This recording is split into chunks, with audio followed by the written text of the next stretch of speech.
Moi ja tervetuloa kuuntelemaan Kiraa podcastia. Minun nimi on Onni Keronen ja kanssani studiossa on tälläkin kertaa Lauri Partinen.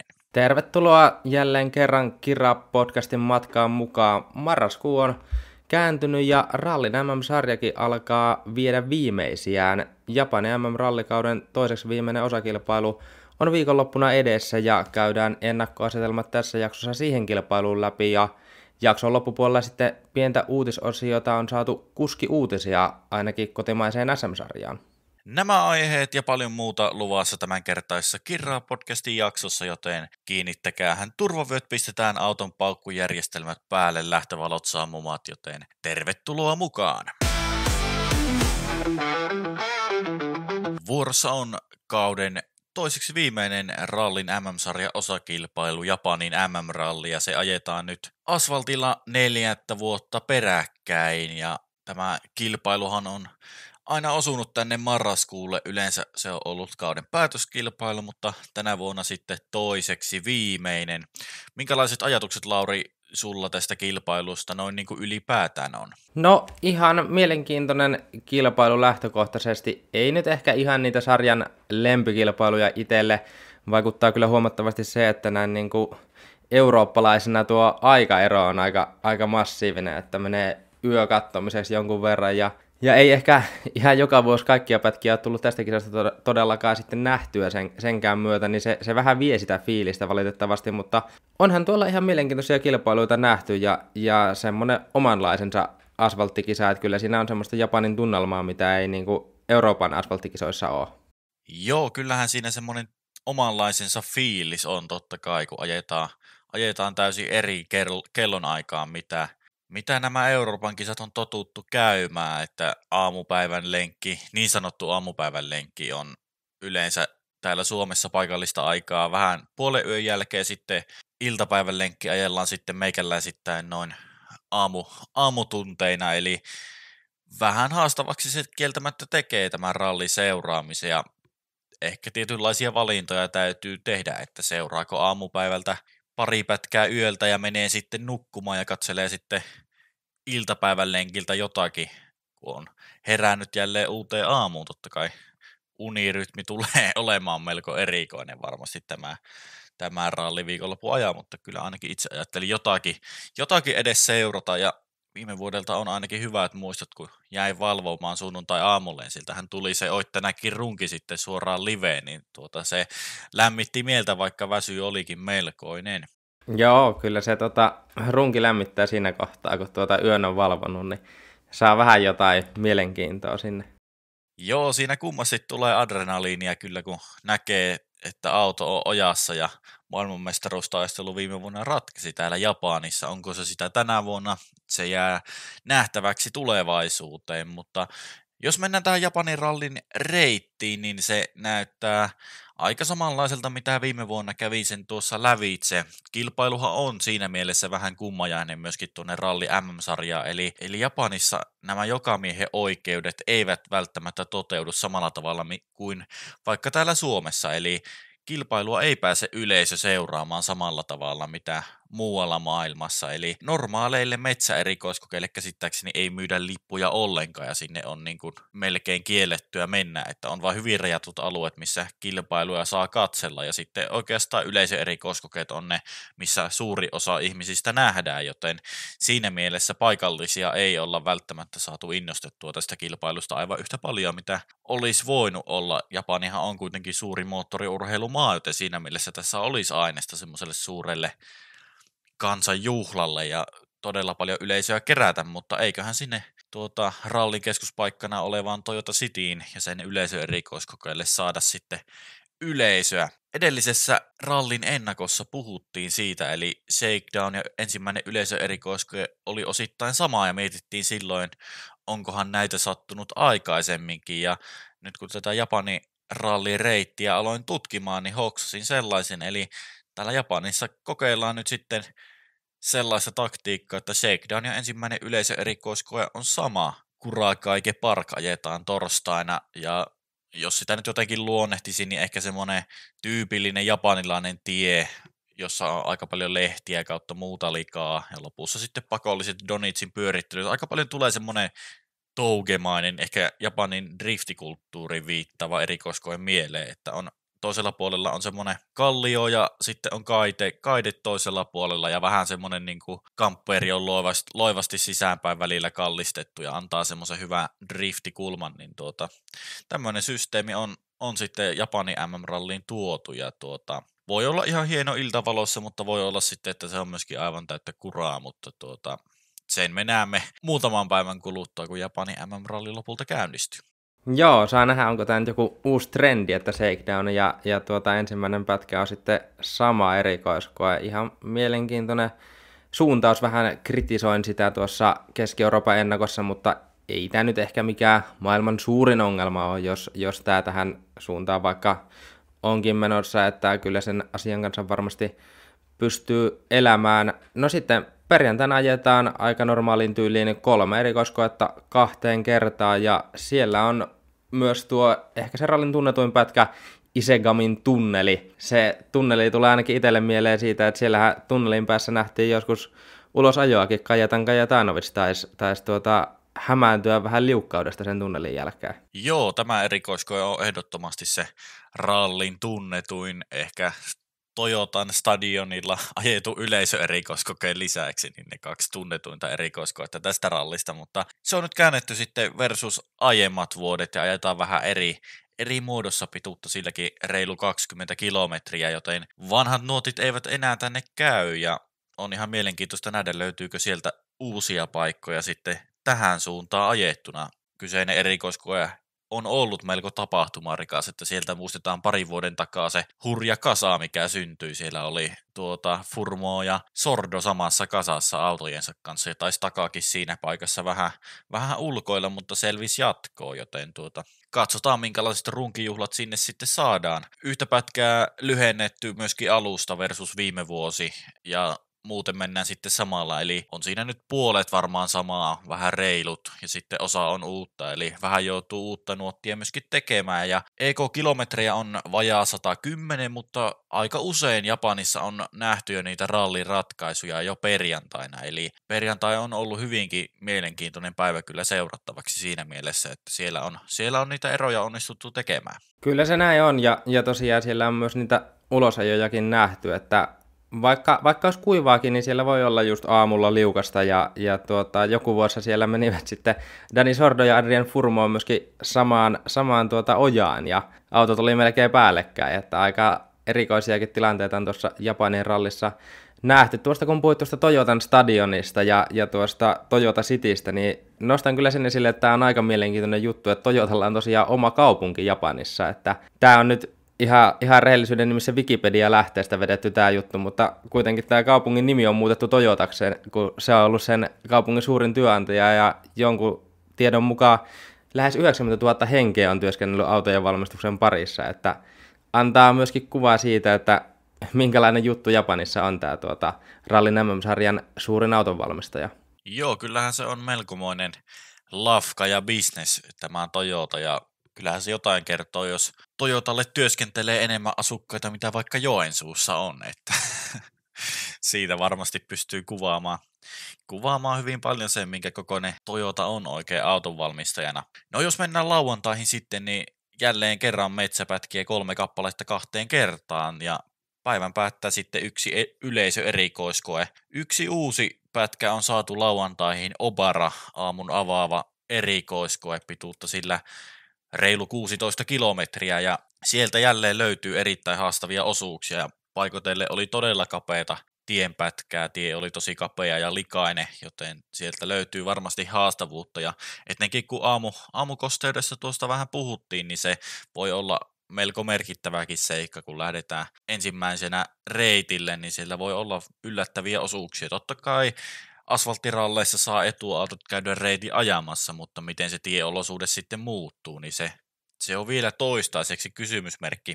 Pari muuta metsäpätkää tuttuja sitten viime vuodelta, toisessa reilu 5 kilsaa uutta alkua, mutta muuten on tuttuja latuja. Ja päivän päätteeksi sitten mainitussa Toyota Cityssä yleisöerikoiskoe, ja aiempina vuosinahan on totuttu näkemään, että ajetaan stadionin sisällä vähän semmoinen head-to-head-tyylinen yleisöerikoiskoe, missä on semmoisilla muovisilla betoniportsaan tyylisillä eroteltu radat toisistaan ja ajetaan kahden radan yleisöpätkää ja on donitsia ja hyppyriä ja ties mitä muuta, mutta tänä vuonna sitä ei valitettavasti ajeta. Se oli ihan viihdyttävää katsella kaikkia pumppujalkoja suorittamassa siellä, mutta nyt ajetaan sitten stadionin läheisyydessä niin sanotusti toispuoli jokea, toisella puolella jokea, puistoissa ja parkkipaikoilla, eli tyypillinen tämmöinen parkkipaikka helvetti kautta tyypillinen ralli MM-sarjan yleisöerikoiskoe.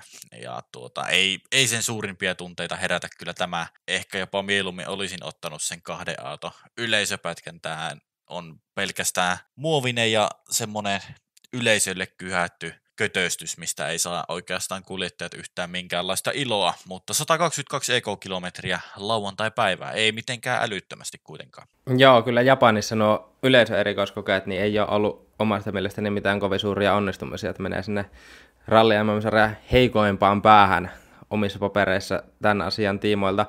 Hienoa, että tuo Obara on uusi pätkä, koska hyvin paljon on tätä tuttua samaa reittiä, mitä on jo monta vuotta ajettu, niin se on hyvä, että saadaan jotain uutta ja mielenkiintoista, että jos Keski-Euroopassa Col de Jan oli semmoinen nosto tuohon ralliin ja sehän myöskin osuu vahvasti, niin olisiko Obara sitten tähän Japaniin sellainen ratkaisuerikoiskoe?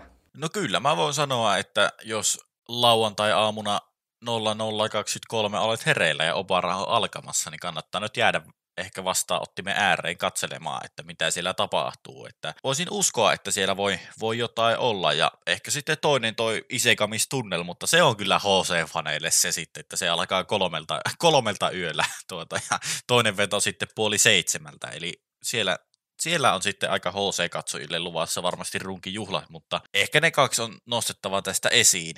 No, sunnuntai on aika samanlaisessa formaatissa mitä viime vuonna. 6 erikoiskoetta, 72 EK-kilometriä. No, tämä itsessään kuulostaa hyvältä, että on 6 erikoiskoetta, mutta kun 2 näistä on yleisöerikoiskokeita, perinteisiä parkkipaikkapyörityksiä, niin jippii, ja sitten on 2 metsäpätkää, jotka ovat identtisiä viime vuoteen nähden, eli käytännössä mikään ei ole sunnuntaista muuttunut viime vuodelta kuin tuo yleisöerikoiskokeen lisääntyminen sinne. Ja Nukata sekä Lake Mikawako ajetaan sitten sunnuntaina, ja Nukata erikoiskokeiltahan löytyy tämä Oit tänäkin maailmanmestaruushaaveet päättänyt oikea, johon myös Heikki Kovalainen sortuu, ja se löytyy tuolta pätkän loppupäästä 18,8 kilometriä lähdöstä, semmoinen pyöreä oikea, joka pikkusen sumputtaa loppuun, ja kiva semmoinen tieliittymä siinä myöskin, mistä voi auton vetää semmoisilla taitolustelutermein volteilla sitten tuonne japanilaiseen pöheikköön. Joo, no kokonaisuutena tämä Japanin reitti, niin ei me mitään kauhean korkeata arvosanaa tälle pystytä antamaan, kun näin paljon on tätä samaa ja 22 vuodesta asti ajettu näitä pätkiä, niin kyllä pikkusen semmoista piristystä kaipaisi, että eikö sieltä nyt löytyisi jotain muita teitä. Vähän voisi minun mielestä mielikuvitusta käyttää, että reitin suhteen, että se kuitenkin ralliin toisi semmoista lisävärinää. Aivan ehdottomasti minunkin mielessä tämä kaipaisi ehkä jotain. En tiedä, että mitä se on. Olisiko se sitten, että ajettaisiin vaikka perjantaina 4 pätkää, tai Japanissahan siirtymät on pätkien välillä, on varsin pitkiä välillä, ja tauot on myöskin sitä myötä pätkien välillä, että parhaimmillaan mennään 1,5 tuntia, että on niin kuin ensimmäisen auton lähtöajalla väliä, eli siinä mielessä odotteluakin tähän ralliin mahtuu, joten en tiedä, olisiko siihen jotain muutoksen paikkaa sitten. Seuraava Japanin MM-rallihan tulee melko nopeasti. Sehän ajetaan toukokuun lopussa, eli ei ole montaakaan kuukautta enää, kun seuraavan kerran Japanissa sitten kilpaillaan, joten vähän jää nähtäväksi, että tuleeko tähän reittiin nyt sitten kuitenkaan suurempia muutoksia tässä vain muutaman kuukauden aikana, vai mennäänkö sitten samoilla laduilla mitä tänä vuonna, mutta olemme ensi vuonna varmasti paljon viisaampia, mutta 305 erikoiskoekilometriä on tämän vuoden Japanin MM-rallissa, ja Japanissahan on myöskin tyypillistä ollut se, että vähintään 1 erikoiskoe perutaan, eli ei kannata hirveän suuria vetolappuja laittaa siihen, että kaikki erikoiskokeet ajetaan tämän viikonlopun aikana. Viime vuonnahan taisi 1 pätkä peruntua, kun Paku oli erikoiskokeilla, kun Live-TV-pätkä oli alkamassa. Eli Japanissa on myöskin tätä tämmöistä härväämistä tässä kilpailuohessa tapahtunut melko paljon, joten katsotaan minkälainen ryhtiliike järjestäjien osalta on tehty sitten tälle vuotta.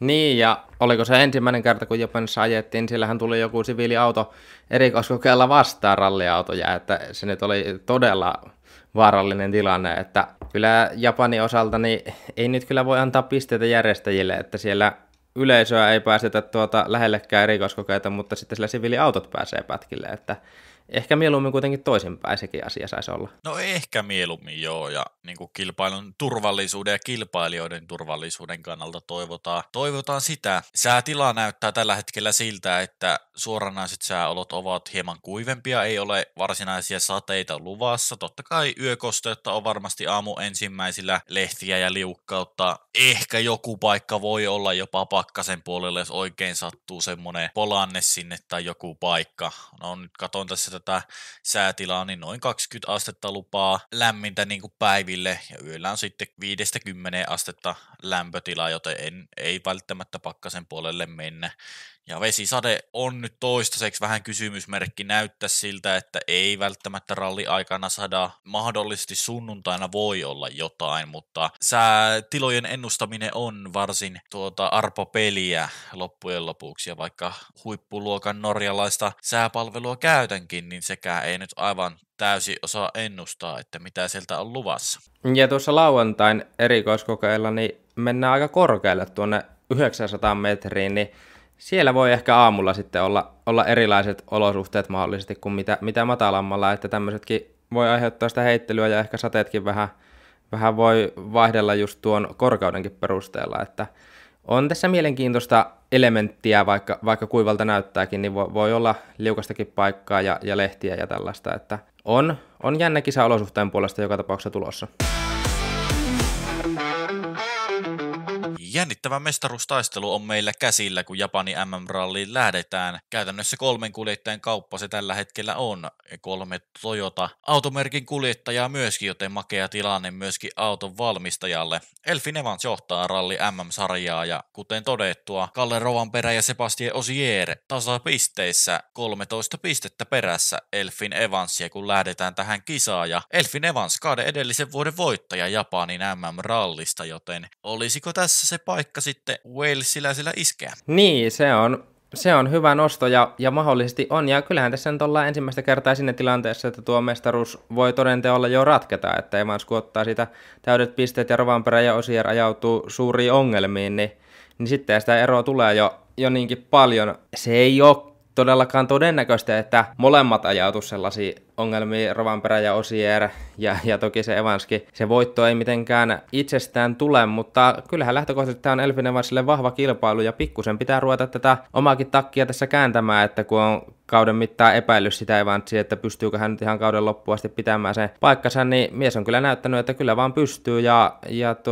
tässä kisassa hän on aikaisemminkin menestynyt 2 edellisen vuoden voittaja. Joten kyllä Elfyn Evansille pitää antaa hyvät mahdollisuudet tähän kisaan, varsinkin kun lähtee ensimmäisenä autona reitille. Ehdottomasti hän on kyllä yksi isoimmista voittajasuosikeista, kun tähän kisaan lähdetään. Ainakin vahva ehdokas podiumille, jos ei välttämättä se voittajaehdokas. Vähän mulla on kysymysmerkki vielä, että minkälainen on Elfyn Evansin kyyti sitten loppujen lopuksi, kun lähdetään oikeasti mittaamaan, että Keski-Euroopassa siitä nyt ei nähty kovinkaan kummoista meriittiä, kun Hyundai oli niin kehno, niin Evans sai melko ilmaiseksi sitten hyvän sijoituksen. Sieltä totta kai piti sunnuntaina esimerkiksi Rovanperän takana, ja sieltä näytettiin vähän hauista, että hei, mä oon täällä edelleen, vaikka musta ei välttämättä puhutakaan yhtä paljon. Kävin katsomassa tilastoja, ja viime vuonna oli rallissa kakkospaikalla ennen kuin Oittanäkkä jo kärkipaikalta pihalle, eli oliko vähän niin kuin lahjavoitto, no maalinta asti täytyy ajaa, eli siinä mielessä kaikki lasketaan, mutta on tämä Evansille hyvä kilpailu aivan ehdottomasti, ja kyllä varmasti on nyt niin kuin itseluottamusta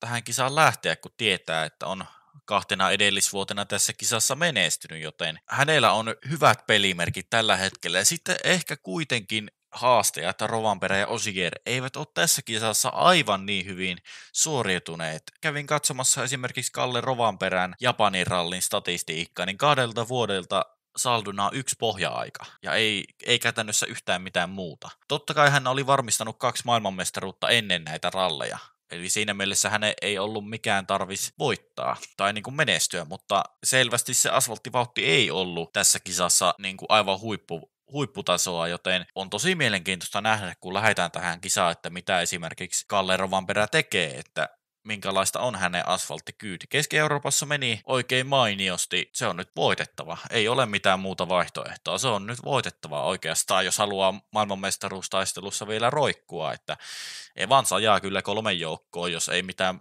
virhettä tee, kun Hyundai on niin yössä ja muuta haastajaa ei ole käytännössä kuin takamuoto katsuta. Ja aika nopeasti se katsuta siltä heivataan pikkusen alemmas, että Evans saadaan nousemaan kolmospaikalle vaikka.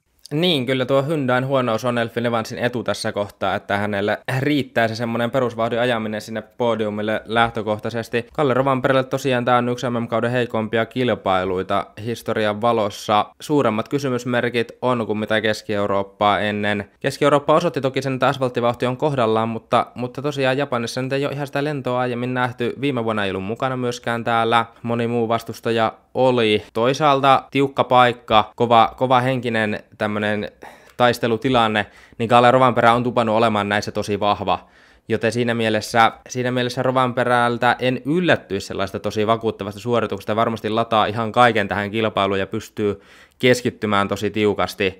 Se on nähty aiemmin, että se on Rovanperän vahvuus. Joten on mielenkiintoinen lähtökohta, koska siinä vauhdissa on kuitenkin te kysymysmerkkejä noilta aiemmilta vuosilta. Joo, kyllä pieniä kysymysmerkkejä leijailee yllä, vaikka Rovanperällä onkin tältä kaudelta asfaltilta, puhtaista asfalttikisoista 2/2 voitot, eli siinä mielessä asfalttipäällyste on maistunut tänä vuonna, joten kyllä se vähän mietittävä jättää, kun kilpailuun lähdetään, että mikä on Kalle Rovanperän vauhti tulevana viikonloppuna. Sebastian Osieria kaivoin myöskin tässä esiin hänen tilastojaan, ja Osier on ollut mukana 3 edellisvuotena, eli on ollut jokaisessa Japani kestopäällyste MM-rallissa mukana, ja sieltä löytyy sijoitukset 4, 2 ja 2, eli on pari kertaa podiumille ajanut, mutta on kohdannut tässä rallissa myöskin haasteita ja ei ole sitä myötä saanut toivottua tulosta itselleen. Tästä rallista puuttuu häneltä vielä se voitto, jota hän varmasti lähtee havittelemaan sitten tänä vuonna, ja totta kai se vaaditaan, että hän myöskin maailmanmestaruustaistelussa pysyy. Ennen kaikkea se ehjän kilpailun saaminen on nyt se tärkein asia, että viime vuonna heti kakkospätkällä tuli rengasrikko ja sitä myötä jäi kärkeä jo melko rutkasti, joten joutui sitten vähän niin kuin kamppailemaan itsensä kakkospaikalle lopulta tuohon ralliin, joten hänellä on vähän kysymysmerkkejä myöskin, että mikä hänen kyyti on. Hän on kuitenkin pohja-aikoja myös pystynyt tässä kisassa ajamaan, joten siinä mielessä Osierilla on ehkä pikkusen paremmat lähdökohdat, mutta aika tasoissa nämä 3 Toyotaa mun mielestä on. Evans voi olla kyllä ihan myöskin ylikylä, se ei olisi välttämättä mikään suuri yllätys, mutta Toyota heiniähän tämä on, että viime vuonna 2-voitto, toissa vuonna 3-voitto. Tämä kisa sopii kyllä Toyotalle ja varmasti Toyota haluaa myöskin tämänkin kauden Japanin MM-rallin päättää dominanssilla. On tässä kyllä herkulliset lähtökohdat, noita rengasrikkojakin jonkun verran Japanissa on nähty. Toivotaan, että nyt ei sellaisiin hirveämmin ratkeista kilpailu, että nähtäisiin niinku rehtiä kilvaa jo siinä mielessä. Osierinkin osalta on niitä pieniä kysymysmerkkejä kuitenkin. Joutui Keski-Euroopassa vähän taipumaan Rovanperälle ja sitten meni ulos. No siinä oli sitä rengasrikkoa, että ei ehkä pysty hänen piikkiinsä sitä laittamaan, mutta ei minulla semmoinen ihan täysluotto ole Osieriinkaan tähän kilpailuun jollain tavalla, että on jokaisen näiden 3 kuskin osalta on pieniä kysymysmerkkejä. Kyllä jos nyt pakko olisi linjata, että ketä pidän suurimpana voittajasuosikkina, niin kyllä kuitenkin valihin Kalle Rovanperän tässä tilanteessa tuohon. Ei se ole ollenkaan huono valinta. Kyllä mä pystyn ostamaan näitä osakkeita tietyllä summalla. Hän on yksi suurimmista voittajasuosikeista. Sitten on ihan niin kuin arpapeliä, että onko Evans samalla viivalla, onko Evans naksun takana, missä Osier tulee, mutta kyllä mä veikkaan, että nämä aika tasatahtiin loppujen lopuksi ajaa. Osierillahan on Japanissa kuitenkin voitto, mutta se on siltä ajalta, kun Japani ajettiin soralla, eli siinä mielessä hän ei ole tätä asfalttipäällysteistä kisaa vielä voittanut, joten siinä mielessä hänelle on myöskin tavoitteita tähän ralliin sitten. Takamuta katsuta, hän ajaa kotikisassaan ja nyt oli Dirtfishin haastattelussa puhuttu jopa voitosta. Tuleeko vähän déjà vu sitten 2 vuoden taakse, kun ajoi ensimmäisellä pätkällä aivan törkysen kovaa. Yli sekunti per kilometri kovempaa kuin kukaan muu ja sitten lipsahtikin pihalle.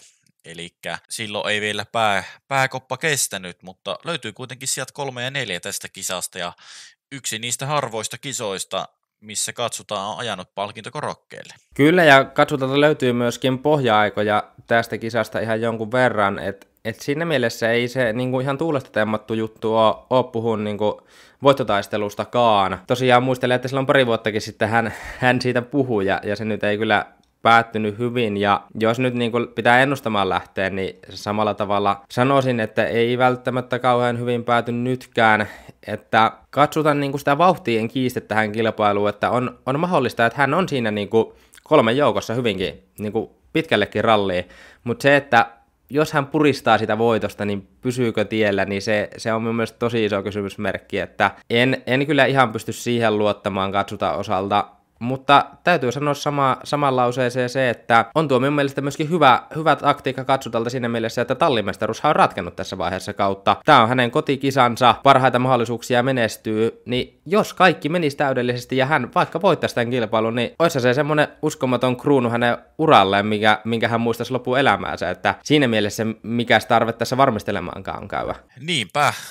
Katsotaan on kuitenkin oiva nimi sekoittamaan tuota kärkitaistelua. Viime vuonna ralli käytännössä päättyi jo kakkospätkälle, kun tuli rengasrikko, eli siinä mielessä hänelläkin ralli sai aikaisessa vaiheessa kolauksen ja ei päässyt siinä mittaamaan sitten omaa vauhtiaan. Ja toi oli ihan hyvä pointti, mitä sanoit, että katsotaan, haluaa varmasti näyttää. Nyt vaan pitää muistaa sitten se tietty järki siinä omassa tekemisessä, että ei siinäkään nyt ole sitten mitään järkeä, että sä vedät kakkospätkällä pihalle, kun saat 3 sekuntia spliteissä muita edellä. Että vähän pitäisi niinku koittaa pitää niitä jäitä siellä housuissa, että malta nyt vaikka sinne lauantaihin ja painaa sitten niin paljon kuin sielu sietää, että kyllähän katsotaan varmasti noilla teillä osaa ajaa, vaikka ei välttämättä niin aktiivisesti enää kotimaansa kisoja kierrä, että kyllähän häneltä löytyy takavuosilta kokemusta Japanin asfalttiteistä noin niin kuin yleisesti. On mielenkiintoinen nimi aivan ehdottomasti tähän kisaan ja on hyvä lisää ja tuo varmasti väriä tuohon kamppailuun. On samalla linjalla myöskin sinun kanssa siitä, että on todella suuri riski sille virheelle ja jos runkiveikkauksia tehdään, niin kyllä katsotaan nimi kannattaa laittaa sinne. Aika varma nimi minun mielestä siihen listaukseen, mutta toivotaan, että Takasan onnistuu. Jokerikortti tähän kilpailuun lähtökohtaisesti, että siinä mielessä katsotusta on puhuttu monessa kisassa, että eipä myö paljon häneltä odoteta, että se on 4-6 sijoille ja sehän sieltä on aika monessa kisassa nähty, että nyt kuitenkin sanoisin, että ralliseuraajien kannattaa katsotakin mielenkiinnolla seurata, että mitä sieltä tulee, että tämä on nyt sellainen kisa, missä sieltä voi tulla jotain yllättävää, ja se ei nyt niin kuin siinä mielessä yllätys oiskaan, kun sitä tässä puhutaan. Mutta se on Toyotan tiimi, totta kai Sami Pajarikin kilpailussa mukana on. Häntä nyt ei ihan tuohon kärkitaisteluun lasketa. Tämä on valitettava tilanne, että Toyota on täysin ylivoimainen ennakkosuosikki tähän kilpailuun. Tällä kaudella on nähty kaksi asfalttikilpailua ja ei pysty kyllä vetämään mitään muuta johtopäätöstä kuin, että Hyundai on todella paljon perässä. Tiivistit hyvin. Kyllähän se nähtiin edellisessä MM-rallissa, että edelleen Hyundailla on paljon tekemistä omaa autonsa kanssa. Eli vaikka puhuttiin, että testityötä on paljon tehty ja testikilpailuja oli käyty ajamassa, niin tekemistä on silti varsin riittämiin. Ja tänäänkin oli vanhalla autolla selvästi porukan nopein Hyundai-merkkisillä autoilla ajaneista. Eli kyllä tässä vähän nyt haiskahtaa se, että Toyota vie ja muut vikisee. Hyundaillahan löytyy ensimmäiseltä vuodelta tästä kisasta peräti kaksoisvoitto, eli siinä mielessä heilläkin tästä kisasta on hyviä muistoja, mutta ne ei paljon auta, kun auto on tällä hetkellä melko kehno, eli uuden spekin autolla ajavat Thierry Neuville ja Adrien Fourmaux odotetaan heidän olevan varsin suurissa vaikeuksissa, ehkä se on tänään on sitten asfalttivauhdissa nopein, kun ajaa vähän vanhemman spekin autolla, joten vaikea viikonloppu tulee olemaan. Fourmaux täällä viime vuonna 3. Neuville muistetaan varmasti maailmanmestaruuden täällä, kun tänään jo pihalle. Tänään viime vuonna ajo melko raisua kyytiä, oli 40 sekkaa edellä Elfin Evansia ennen kuin johtopaikalta latu ei enää sitten maistunutkaan. Eli jos nyt se Hyundai-vauhti johonkin riittää, niin kyllä se on tänään, joka tuohon tulee oman lusikkansa soppaa heittämään, mutta en usko kyllä Thierry Neuvilleen tai Adrien Fourmaux'n kamppailevan voitosta. Samoilla linjoilla ollaan kyllä Hyundai-tiimin lähtökohdista. Oittanäkin ja pidän itsekin suurimpana suosikkina sekä viime vuoden Japanin että että myöskin Keski-Euroopan osalta, että hän pystyisi tosiaan Toyotoiden taistelua vähän sekoittamaan. Thierry Neuville on tämän kilpailun voittanut 22 vuonna, mutta hänen asfalttivauhtinsa on kyllä kadonnut todella pahasti johonkin. Se on mystinenkin juttu, että sitä ei enää nyt on viime aikoina samalla tavalla nähty, ja Adrien Fourmon osalta niin ei ole tosiaan kummoista odotukset, että kyllä samoilla linjoilla joutuu tässä olemaan, ja Toyotan kolmoisvoitto olisi minun mielestä jopa niinku aika odotettava tulos, että en niinku pitäisi yhtään minä ihmeenä sitä, ja se on kyllä aika paljon sanottu, jos kolmoisvoitto on niinku odotettava tulos. Kyllähän se on varsin huvittavaa ajatella, että joku automerkki ottaa vain noin niinku rutiinilla kolmoisvoiton, kun ei muut siihen pysty, ja se on vaan karu fakta tällä hetkellä, että Hyundai on asfaltilla melko paljon perässä, ja Thierry Neuvillen asfalttivauhdista puhuttiinkin jo, ja hänen koko kaudestaan on myöskin puhuttu, että se on ollut tietynlainen katastrofi kyllä itsessäänkin, eli ei ole kyllä millään tasolla vakuuttanut, ja asfalttikisoista tosiaan löytyy, Montessa oli 6, no siellä on totta kai myöskin jäätä ja lunta välillä, Kanarialla 7, Keski-Euroopassa pihalle, niin siinäpä se olikin sitten, että ei kun vaan hyvää yötä Thierry Neuville, ei kun kohti ensi kautta. Ei kovin valoisia näkymiä sinnekään ole tällä hetkellä, mutta on todella vaikeita kyllä tällä hetkellä Neuville osalta. Ehkä nyt Fourmonlle sitten pieni semmoinen niin kuin odotusarvo, viime vuonna kuitenkin 3. Fordilla, että kyllähän näillä teillä myöskin ajaa osaa, joten toivotaan nyt, että hän pystyisi sitten säväyttämään. Muuten tästä kilpailusta on tulevan sitten kyllä aikamoinen pannukakku, jos Toyota dominoi sitten aivan täydellisesti. Totta kai se maailmanmestaruustaistelu on se mielenkiintoisin juttu tällä hetkellä, mutta onhan se vaan väistämätön fakta, että jos vain 3 kuljettajaa ajaa voitosta, niin on se sitten pikkusen tylsää katsottavaa, jos yhden automerkin kuljettajat menestyvät vain, eli kyllä Hyundaikin toivoisi ja odottaisi lyömään oman mausteensa, mutta tällä hetkellä se ei vaan näytä siltä. Näin se on, tuo maailmanmestaruustaisto kyllä pitää tätä niin kuin elossa tätä touhua, että sehän tästä puuttuisi, jos maailmanmestaruus olisi ratkennut, niin tämähän olisi todella tylsä kisa suoraan sanottuna MM-ralliksi lähtökohtaisesti, että kyllähän se vaatisi. Hyundai puhuu haastattelussa, uusi urheilujohtaja Andrew Wheatley puhuu, että he taistelee ensi kaudella maailmanmestaruus, tai sanoi jopa näin, että hyö tulee olemaan se mestari. Oli aika kova uho päällä siinä, ja nyt pitäisi ruveta niitä tekojakin pikkuhiljaa näkemään, että jos asfalttivauhti on tää, niin mikä se nyt on ollut tähän mennessä, niin aika turha haaveilla niistä mestaruuksista, sanoisin kyllä tällä tavalla. M-Sportin kuskit laitetaan ehkä sitten sinne runkikategoriaan lähtökohtaisesti. Joo, en yllättyisi kamalasti, jos jompikumpi näistä M-Sportilla kilpailevista kuljettajista niin olisi viikonlopun aikana jossain vaiheessa inkarkuvissa pysähtyneinä, ja selostuksessa kuuluu, että oh no, he's off. Eli voi olla hyvin, hyvin todennäköistä. Sami Pajari tuossa sivuutit taitavasti. Sanon nyt tähän väliin kuitenkin sen, että ensimmäinen kerta Ralli 1 autolla tähän kisaan viime vuonna Ralli 2 kalustolla liikkeelle, johon mennään aivan hetken kuluttua sitä käsittelemään. Ei mulla hirveitä odotusarvoja hänelle ole. 6 joukkoon hyviä pätkäaikoja. Se voisi olla aika hyvä ehjänä kisan läpipääseminen. Ei perjantaina pihalle, kiitos. Hyvin samankaltaiset odotukset kuin mitä Keski-Euroopan kisaan lähtökohtaisesti, että veikkaan, että sieltä semmoinen samantyyppinen suoritus on tulossa. Näillä asetelmilla ehkä nyt sitten listataan, että Evans on matkalla sitten maailmanmestaruutta kohti, mutta kuinka paljon etenkin Kalle Rovanperä pystyy kapuloita heittämään rattaisiin niin sanotusti, ja mitä tekee yksi kaikkien aikojen rallikuljettajista Sebastien Ogier. Kyllä tässä kilpailussa riittää seurattavaa ja ralliperunoille myöskin valvottavaa, joten näistä asetelmista kohti jännittävää maailmanmestaruustaistelua. Lähdetään käsittelemään sitten WRC2-luokkaa. Japani on nouseva auringon maahan rantautunut ihan mukava liuta kuljettajia. Totta kai se kirsikka kakun päällä on Oliver Sulberg, WRC2-luokan maailman mestari. Tulee jälleen kerran kilpailemaan Japaniin ja on nyt sitten nautiskelemassa japanilaisista teistä. Just tässä lähdin miettimään, että onko hän Japanissa aikaisemmin ajanut, ja ei ole, on täysin uusi kilpailu hänelle, eli siinä mielessä nähdään nyt sitten, että mikä on Oliverin vauhti sitten Japanissa. En yllättyisi välttämättä kamalasti, jos olosuhteiden uhriksi hän joutuisi, mutta mitä sanoo Lauri? Joo, se on kyllä mahdollista. Hänellä mestaruus on ratkennut ja ehkä se viimeinen puristus siinä mielessä voi ehkä puuttua, että tuo on ihan mahdollista. Kyllähän Sulberg silti kaiken järjen mukaan se suurin ennakkosuosikki voittamaan tätä kilpailua on, mutta ei missään nimessä samalla marginaalilla kuin mitä näissä sorakisoissa, että voidaan vähän tämmöistä taistelua tähän lähteä asettelemaan, ja kyllä nostaisin tähän Keski-Euroopassa säväyttäneen Alessandro Cajonin espanjalaiskuljettaja, joka oli siellä kakkospaikalla ja pystyy yksittäisillä pätkillä Sulbergia haastamaan, ja täällä on ehkä vähän puhtaampi asfaltti, ehkä vähän semmoinen enemmän Espanja-tyylinen kuin mitä Keski-Euroopan kisassa, niin oisko Cajonilla yllätyssaumaa ja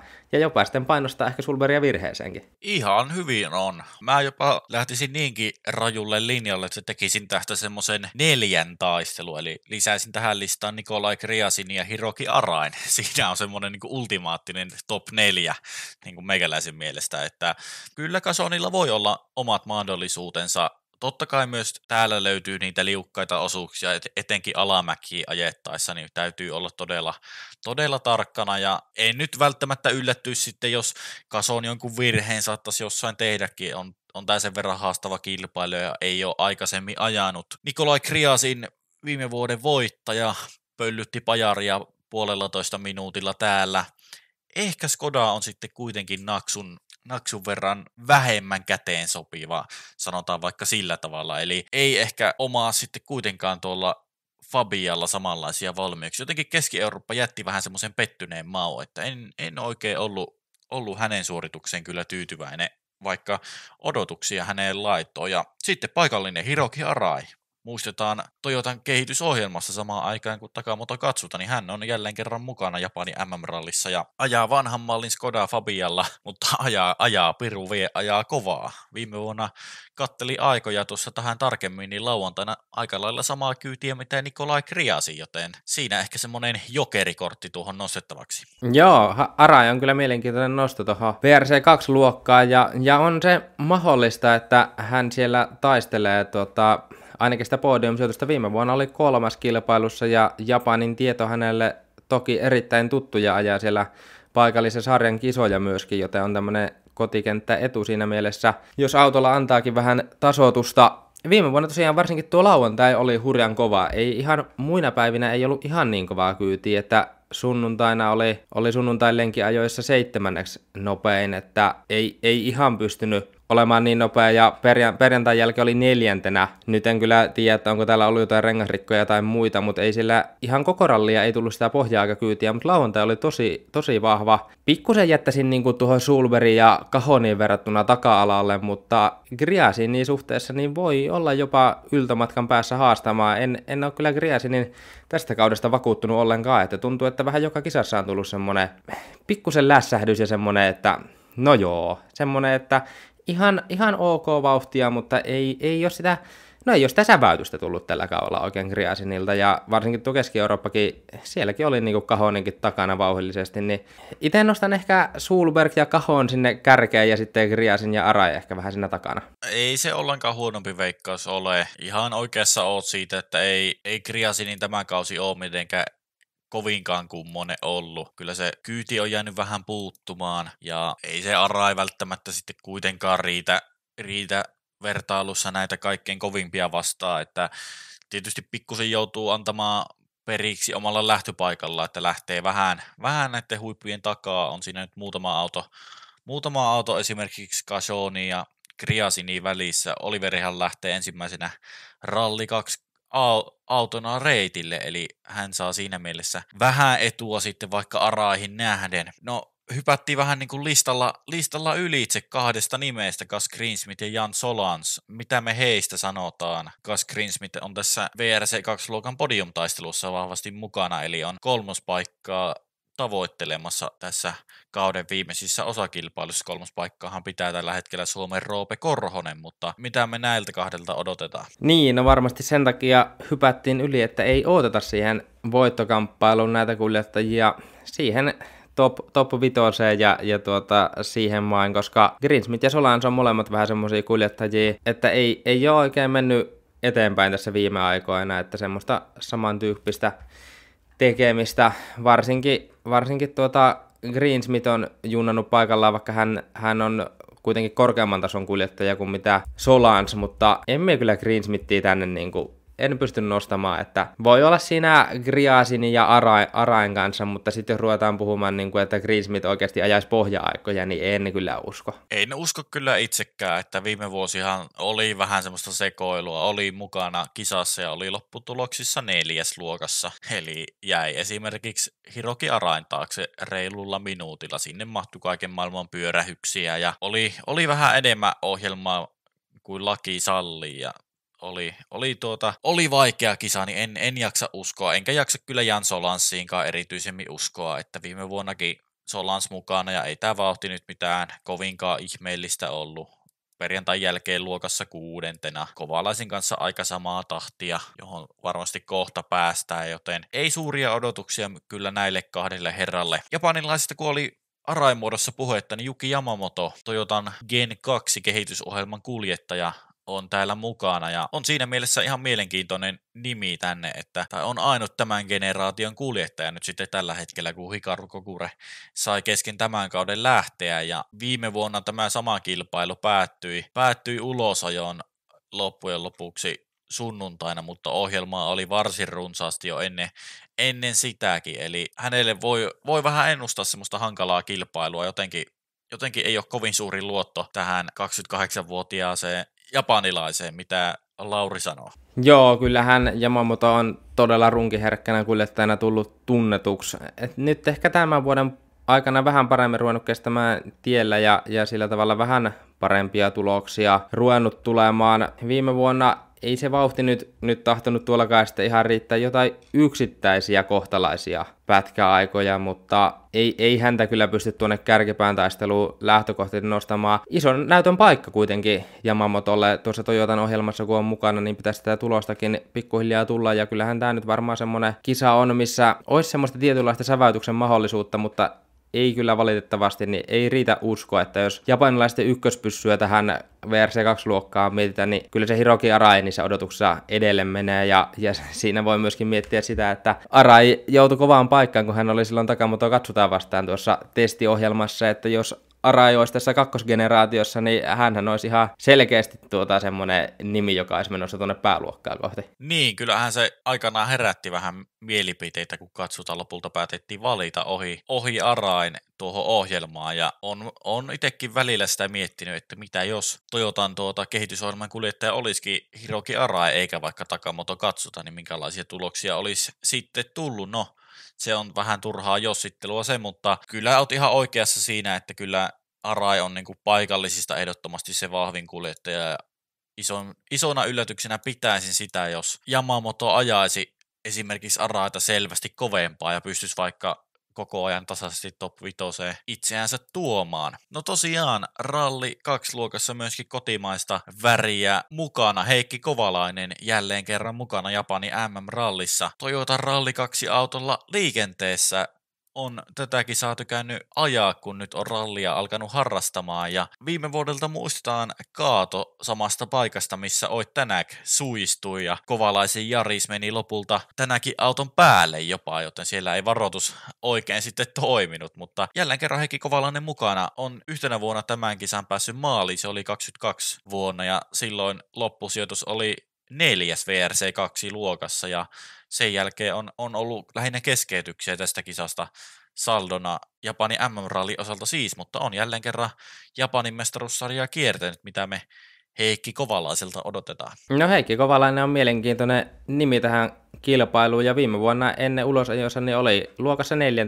Gus Greensmithin edellä, Hiroki Araita puolisen minuuttia perässä, ja sinne 5 joukkoon tosiaan pystynyt aiemminkin vauhdillisesti ajelemaan, niin kyllähän Kovalainen on tähän kisaan semmoinen mielenkiintoinen nimi ja tavallaan yllättävänkin kova, että silloin kun ensimmäistä kertaa Japanissa ajettiin ja Kovalainen rupesi vetelemään sinne 5 joukkoon, niin kyllä se aika suurena yllätyksenä itselle tuli, että pystyy olemaan niinkin kova ihan näitä niin kuin MM-sarjan kuskeja vastaan, että toki Kovalainen on Japanissa ajanut jo vuosikaudet kilpaa ja sillä tavalla tiestö on tuttua, japanilainen kartanlukija hänellä myöskin on, että mitä hän tähän nyt sanoisi sitten ihan tuolla tavalla tuloksellisesti, ei ehkä ihan podiumille, mutta varsinkin kyllähän nyt joku sieltä kuitenkin uloskin ajaa tai johonkin vaikeuksiin joutuu, niin jos Kovalainen ei niihin joutuisi, niin kyllä siinä sijat 3-5 on ihan täysin otettavissa. Joo, siihen haarukkaan se todennäköisesti menee noin niin kuin sijoituksien puolesta. Että 3-5 sanoisin itsekin semmoisena niin kuin suht realistisena, että pystyy ajamaan sinne 5 joukkoon pätkäaikoja ihan hyvinkin. Kaikki ei tosiaankaan tule tätä kisamaalia ajamaan, joten aika hyvä heitto ja kiva nähdä kyllä Heikki jälleen kerran MM-rallissa mukana ja nyt tuli Japanin päästä hieman uutisia, eli hän on tässä Rally Team Aisellossa ollut nyt muutaman vuoden mukana, kun he ovat Rally 2-autolla kilpaa ajelleet ja sitä ennen myöskin Toyotan GT86, ja nyt tuli sitten uutisia, että tämä kyseinen tiimi lopettaa oman toimintansa ja mahdollisesti Kovalainen sitten ajaa ensi vuonna Rally 4-kalustolla kilpaa, mutta se on sitten toinen juttu, kuinka luotettavia nämä uutiset on, mutta joka tapauksessa niin vähän niin kuin eräänlaisen aikakauden päätös on nyt sitten käsillä ja katsotaan mihin Kovalainen tässä rallissa pääsee, mutta kiva on Heikki nähdä Japanin MM-rallissa mukana. Heikkihän pari vuotta sitten ajeli SM-sarjaakin lävitse, että siellä Heikki tuli nähtyä ja SM1-luokassa oli loppusijoitus silloin 6. En usko, että hän välttämättä Suomeen ensi vuonna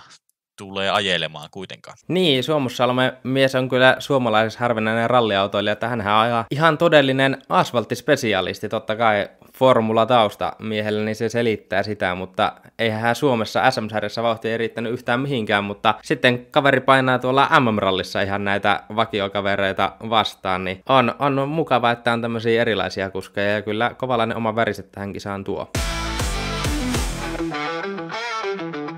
Jakson loppuun tuttu tapaa ajankohtaiset aiheet -osio, ja täällä kuuluu hyviä uutisia kotimaan SM-sarjasta.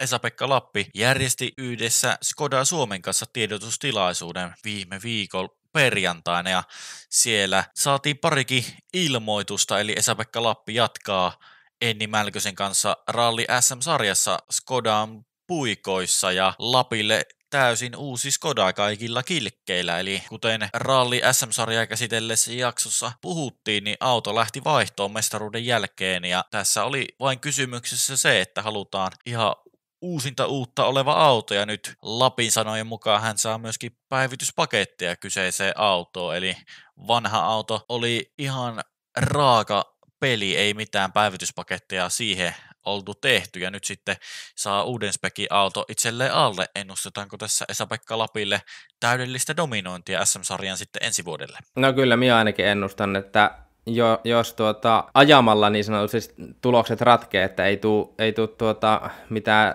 ongelmia tai tietysti virheitä voi mahdollisesti tulla ajamallakin, mutta lähtökohtaisesti kyllä Esa-Pekka Lappi voittaa aika lailla kaikki kilpailut. Ehkä Tuukka Kauppinen voi tuolla talvikaudella olla semmoinen kova kanto kaskessa, ja katsotaan, ketä sinne sarjaan tulee. Tuleeko sinne ketä kovia virolaisia, että siinä mielessä ei se nyt ihan 100 varmaa ole, että Lappi kaikki kisat voittaisi, mutta kyllä meidän dominointia kuitenkin povaan, että on se Lappi eri tason kuski kuitenkin. Etenkin omaa korvaani kiinnittyi huomio siitä, että tosiaan jos mitään päivityspaketteja ei ollut tänä vuonna ja vauhti oli jo tuota, niin mitä se vauhti on sitten, kun Lappi saa autoon kaiken mahdollisen uuden kilkkeen ja pistää niin sanotusti pyörän pyörimään, niin kyyti voi olla melko kylmä, ja Lappi taisi tuossa tiedotustilaisuuden yhteydessä kertoa, että hän on myöskin kehitystestiä Skodalle ajanut Ralli 2-autolle siis, eli ihan mielenkiintoinen nyanssi siinä mielessä, eli paluu vähän niin kuin vanhaan. Lappihan oli Skodan tehdaskuljettaja aikana, ja muun muassa EM-sarjan mestaruus ja VRC2-luokan mestaruus sieltä löytyy, joten siinä mielessä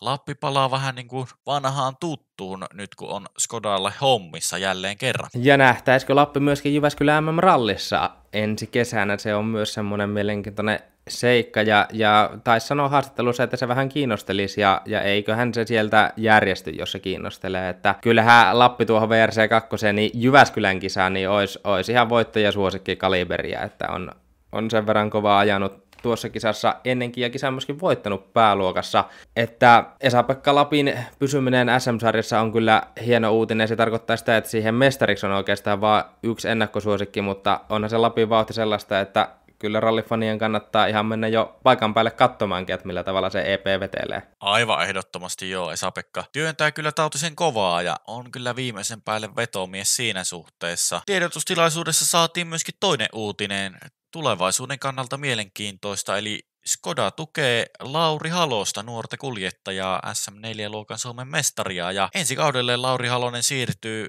yhdessä kartanlukija Niklas Heinon kanssa SM3-luokkaa ja alle tulee Peugeot 208. Mitä Lauri sanoo tästä? No Lauri sanoo Laurin tilanteesta sen, että näyttää kyllä oikeinkin valoisalta tulevaisuus, että tuossa ensi viikolla itse asiassa mittariin 16 vuotta vasta kaverille ja ensi vuonna sitten Ralli 4 puikkoihin. Täysin ylivoimasta kyytiä V1600-luokassa ajoi sen luokan läpi, ei siinä ole mielekästä jatkaa enää, mutta minun mielestä järkevä askel, että mennään luokka kerrallaan Ralli 4.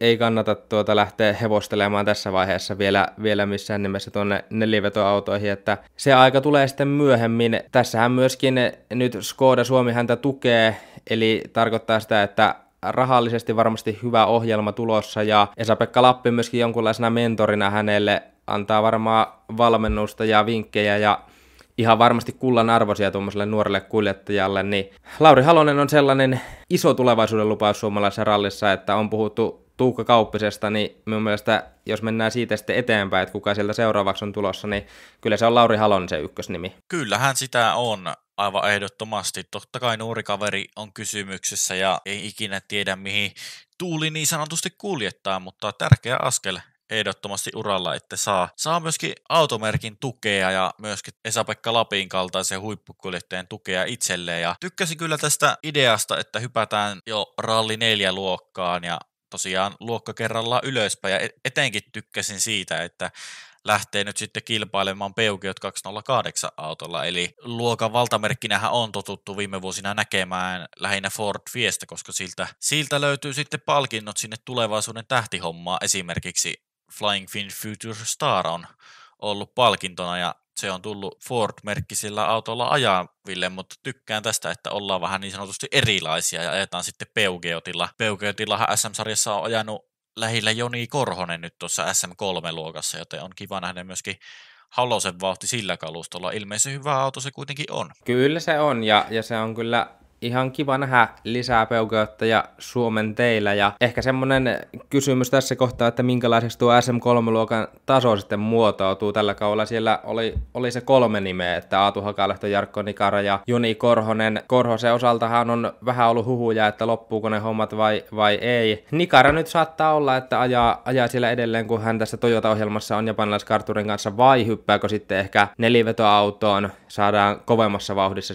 sitä kartturitreen. Ja en tiedä, mikä siinä on se Toyotan taktiikka. Ja Aatu Hakalehto ajeli jo Ralli 3 Jyväskylän tulevaisuuden tähtenä, ja olisiko se sitten se Ralli 3 hänelle jo ensi vuonna alla. Toisaalta, jos Hakalehto jäisi tähän SM3, niin se avaisi kyllä herkullisia asetelmia tähän Halosen kanssa, että toivottavasti nyt on sellainen tilanne kuitenkin, että Halonen saa kovan vastuksen siellä, että ei niin kuin ajele yksinään sillä voittoon. Joo, totta kai se hyödyttää aivan ehdottomasti, jos hänelle tulee myöskin kilpailua tuohon luokkaan, että vähän pieniä kysymysmerkkejä siitä luokan tulevaisuudessa tällä hetkellä on, että ketä sinne luokkaan oikein tulee, mutta on mielenkiintoista nähdä, että minkälainen vastus Lauri Haloselle tulee, ja tykkään kyllä ehdottomasti siitä, että valitsi Peugeotin ihan vaan vaikka äänienkin puolesta. Kyllähän se Peugeotin pörinä on mukavempaa kuunneltavaa kuin esimerkiksi Fordin EcoBoostin semmoinen nuhapumpun tuhnuttaminen, että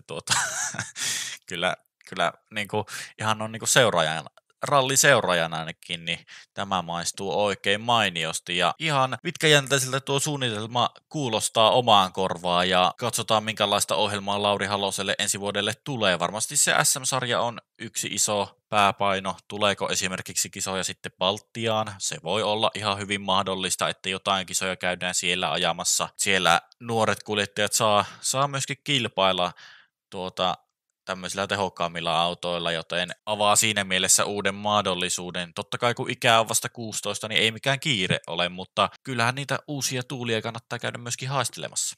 Kyllähän se näin on, ja tuo, että Skoda Suomi on tuossa takana, niin se on kyllä SM-sarjallekin hyvä, että aikoinaan nähtiin paljonkin näitä maahantuojien tiimejä SM-sarjassa, mutta kyllä ne nykyään on aika lailla pois hiipunut, niin hyvä, että Skoda on vielä mukana SM-sarjan kahinoissa. vähän niin kuin kotimaahan linkittyy tämä meidän toinenkin uutinen. Vauhdin maailma uutisoi tuossa viime viikolla, että Jaspar Vaher mukaan Toyota Gazoo Racingin junnu-ohjelmaan. Tämä ei ole vielä vahvistettu tieto, mutta puhutaan siitä nyt, kun kotimainen autourheilulehti Vauhdin maailma tästä uutisoi. Ja ihan mielenkiintoinen haku kyllä. Vaher ehdottomasti yksi niistä planeetan lupaavimmista rallikuljettajista, 18-vuotias virolainen ja on todella kovan luokan vetomies, joten mielenkiintoinen lisäys Toyotan nuorten kuljettajien kehitysohjelmaan, jos nyt lähdetään sitten naaraamaan jo kansainvälisestikin kuljettajia, ei pelkästään japanilaisia. Niin, kyseessä tosiaan ensimmäinen ei-japanilainen kuljettaja oli sitten tähän Toyota-ohjelmaan ja hyvä, että Toyota panostaa rallin tulevaisuuteen. Pikkusen voi jää ehkä suomalaista olla pettyneitä siihen, että ei suomalaiskuskia tuohon olla nyt saamassa, koska kyllä varmaan Toyotalla ihan mielellään sinivalkoinen kuski olisi siihen otettu, on se nähty kaikissa Toyotan valinnoissa, niin kyllä se vähän myös kertoo siitä, mitä on tässäkin podcastissa puhuttu, että sitä suomalaisia tulevaisuuden lupauksia, niin niitä ei ihan liikaa ole, että Jaspar Vaher on täysin perusteltu valinta, että hän on ajanut rallin nelosella kovaa tällä kaudella ajo Junior ERC:n kisoja ja sitten Italian kisoja Lancia Rallin nelosella ja hän on ollut Tuukka Kauppista nopeampi pääsääntöisesti noissa kisoissa, että Vaheri on vähän verrattu Kauppiseen, että ovat samanikäisiä kavereita ja Vaher kävi viime kaudella vuosi sitten ajamassa SM-sarjassa joitain kisoja ja siellä ainakin jossain rallissa Tuukka Kauppinen oli häntä nopeampi, että ei se ero nyt ihan ehkä järkyttävä ole. Tuolla ulkomaan kisoissa se on venähtänyt sitten ehkä vähän suuremmaksi. Kyllä Vaher on lupaava kuski ja näen hänessä potentiaalia ihan tuonne huipulle asti. Aivan ehdottomasti on potentiaalia, ikää tosiaan se 18 vuotta ja on kyllä rauhassa rakennettu hänen uraansa, tai nyt on ajettu jo peräti 4 kautta ralli 4 kalustolla, totta kai kun ikää on se 18, niin eihän hän ole voinut ajaa myöskin oikein muulla autollakaan, eikä ole ollut myöskään järkeä sitten ja on ajanut ralli 4 kalustolla nyt todella paljon, 22 vuodesta lähtien jo Fordi Fiestalle ja tälle kaudelle sitten sai myöskin Lancian sitten alle noihin Junnu EM-kisoihin, joten on sitä päässyt nyt tässä maistelemaan. Viime vuonna oli Suomessa mukana Turussa ja Pohjanmaalla ja Turussa muistetaan se eläimen kanssa törmääminen ja sitten Pohjanmaalla oli loppujen lopuksi luokan 2. Kyllähän on todella potentiaalinen nimi tulevaisuuteen. Onko se sitten ralli 3 kalusto, millä Vaher lähtee ensi vuonna ajamaan joko ralli 2, ajaako mitä kilpailuja, ajaako SM-sarjaa, ajaako EM-sarjaa, ajaako Junnu MM tai VRC 3. Tässä on paljon palloteltavia asioita. Edelleen täytyy korostaa se, että tämä ei ole vielä vahvistettu tieto, ja Vauhdin maailman uutisessa puhuttiin, että tämä vahvistettaisiin Japanin MM-ralli aikana, eli varmasti seuraavassa jaksossa ollaan sitten paljon viisaampia siitä, että mikä on Toyotan kehitysohjelman tulevaisuus ja ketä siellä tulevaisuudessa sitten oikein ajaa, mutta olisi aika herkullinen tilanne, jos Vaher tulisi vaikka SM-rallia vaikka nyt talvikaudeksi sitten kilpailemaan SM-sarjaan, että kyllä mä uskon, että hän loisi aivan uudenlaista kiinnostavuutta ralli SM-sarjaan myöskin. Ehdottomasti ja kyllä se nelivetoon siirtyminen varmasti on edessä. Onko se sitten ralli 2 vai vielä ralli 3? Vaikea sitä nyt on mennä sanomaan. Voihan olla, että ajaa myös molemmilla ensi kaudella. En pitäisi sitäkään mitenkään mahdottomana skenaariona. Uskon kyllä, että ajaa joitain SM-ralleja. En tiedä ajaako koko sarjaa, mutta kyllähän Toyotan ohjelmassa on tapana ollut SM-ralleja myöskin ajaa. Ja oli se luokka sitten kumpi tahansa, niin tuo kyllä mielenkiintoa. Ralli 3, jos ajaisi, niin olisi hän aika mielenkiintoinen vaikkapa Ville Vatasta vastaan, jos hän on siinä luokassa ensi vuonna, mutta se jää nähtäväksi. Japanissa varmasti kuullaan Toyotalta uutisia ja kuullaan varmasti myöskin noista pääluokan kuskeista uutisia. Voisin sen aika varmaksi sanoa, koska niin on aikaisemmin käynyt. Toki tämä nyt ei ole kauden viimeinen kisa, mutta eiköhän Toyota Japanissa halua näitä kertoa, että mitkä ne on vaikka Oliver Sulberin, Sami Pajarin ohjelmat ensi vuonna, mitä tekee Sebastian Ogier, kun Kalle Rovanperä nyt sitten lopettaa. Ihan hirveästi ei ole tuolta MM-sarjasta nyt vielä saatu mitään uutisia eikä mitään hirveän vahvoja huhujakaan, että ketä siellä sitten ajelee, niin ei ole päästy niihin ottamaan kiinni, mutta uskoisin, että tuossa Japanin jälkeen alkaa sitten meilläkin olla enemmän spekuloitavaa näiden tallipaikkojen suhteen. Aivan varmasti joo, se silly season lähtee niin sanotusti käyntiin heti, kunhan Japani on ajettu ja yleensä Japanissa on nähty tiedotustilaisuus Toyotan tulevan kauden rosterista, ja taisi olla niin, että se oli aikataulutettu myöskin tälle vuodelle, vaikka Saudi-Arabia MM-ralli kauden lopulta päättääkin. Ja joko milloin kuullaan Toyotan WRC27-autosta uutisia, siitähän on pieniä huhuja liikkunut, että olisiko jopa mallin vaihtojariksesta Corollaa edessä, että voisi olla, että Toyota siitäkin haluaisi jo kertoa tuolla Japanissa. Mielenkiintoisia aikoja siinä mielessä eletään. Varmasti seuraavassa jaksossa kuulemme sitten enemmän, mitä Toyota on oikein Japanissa sitten uutisoinut.